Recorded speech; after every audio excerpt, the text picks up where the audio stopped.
You've reached Art in Bodegraven. I can't come to the phone right now, but if you leave a number and a brief message, I'll get back to you as soon as I can. Thanks for calling, and have a great day. Good morning, Art. Ed Rusch here from Elemicans. Looking forward to our breakfast this morning. Safely on the ground here in Columbus. We'll see you soon.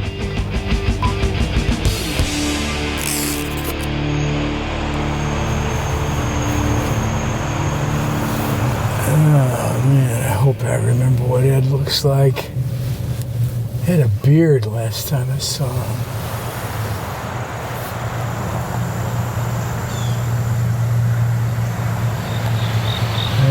Art, good morning. Oh, okay. A Ford Flex, huh? A Ford Flex. This is your California, Florida roots coming through, huh? Notice how cleverly got you locked out. I'm expecting to see some surfboards on the top, and we're going to go to the ocean and ride some waves, huh? Doing great. How you doing, Art? Dangerous. It's a beautiful morning here in Columbus. Another beautiful day. Yeah. That's why we call it beautiful downtown Ohio.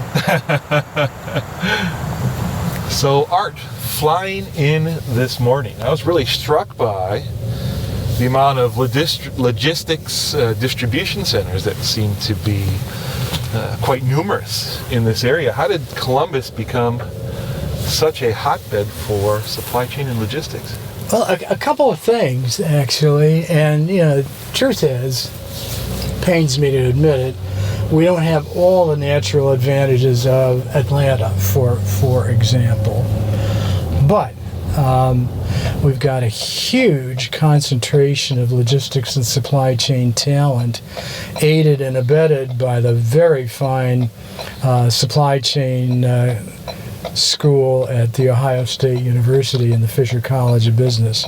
Maybe we'll get closer to that later on as we wander our way, dazed and confused through town. You know, so it's been a confluence of these factors, and it's only really actually in the past 5 years or so that somebody woke up and said, "Holy Toledo." No play on words intended.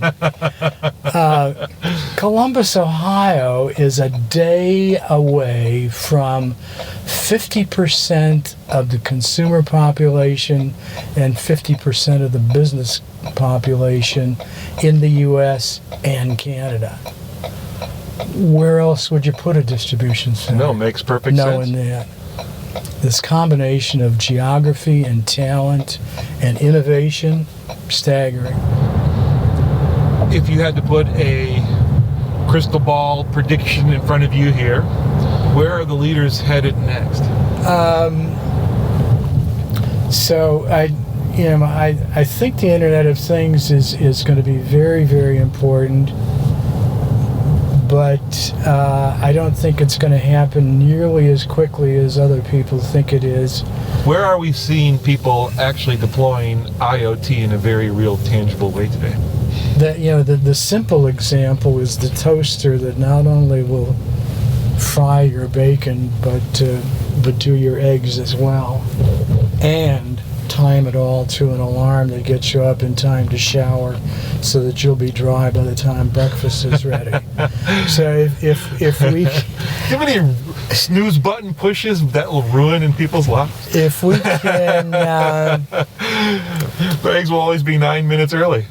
You know what? I'm wondering if I've done something incredibly stupid here. Huh?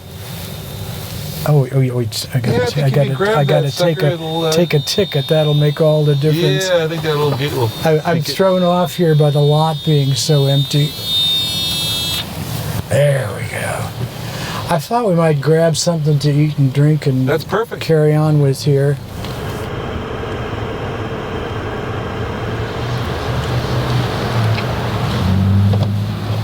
Well, I love that market, Art. Fantastic. That was pretty cool. I got to say, next time I come to Columbus, I'm going to want to spend more time checking that place out.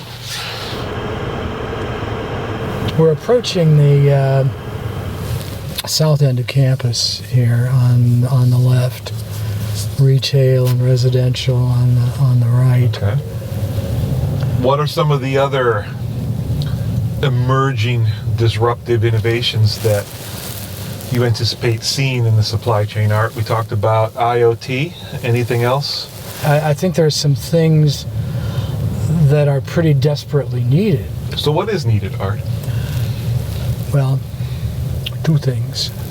The first thing we need is just more warm bodies who can execute the nuts and bolts, not only of physical distribution and logistics, but the nuts and bolts of supply chain planning, execution, analysis, particularly informed analysis. We've got some brilliant people who are just absolutely clueless about the real world, and they just need to get more time and grade to understand more about how the world works, to be better at trying to suss meaning out of big data, for example, as opposed to reaching cosmic conclusions based on no particular real life experience. Another key one is the need to develop 21st century leaders as opposed to nurturing 20th century managers. And for people who are interested and who really want to lead in this new century, man, it's incredible to see them just vacuum this stuff up and then turn it around and use it. It's almost harder work to get that thinking permeated through and part of the culture of a company. It's terrible hard work. Mm-hmm. And the reality is that anybody in any position within an organization can exhibit leadership behaviors, which lie in understanding people, understanding what makes them tick, being sensitive and respectful, being inclusive, and communicating with appropriate tools in specific situations with individuals, each of whom has different needs and expectations out of a communications exchange. So you've lived the supply chain life for a long time, Art. But looking back on your library of experience, what are some of the craziest encounters that you've had over your career? What are some of those things where if someone told you, you wouldn't have believed it until you saw it? Oh man, we put together probably one of the biggest 3PL deals that never made the press, ever. And there were two bitter competitors in certain markets, and there was the crusty old guy in the corner. He said, no way in the world am I ever going to do that. Why not? Because we're sharing the profits and they're not getting a nickel of our money. And the idea that he wasn't getting a nickel of his money either didn't sink in on him. Right? Just, 100% of zero, right? We're not giving them anything. So you billed yourself at one point a supply chain curmudgeon, but talking to you today, you seem far from that spectrum, that you're quite innovative in overcoming some of the curmudgeons that are out there. Oh, I can be a curmudgeon if I've got to. But no, I tell you what, yeah, I have been at it a while, but boy, it's a lot of fun. It sure is. And there's so much happening. And I don't know what the future holds, but it's going to be exciting. I agree.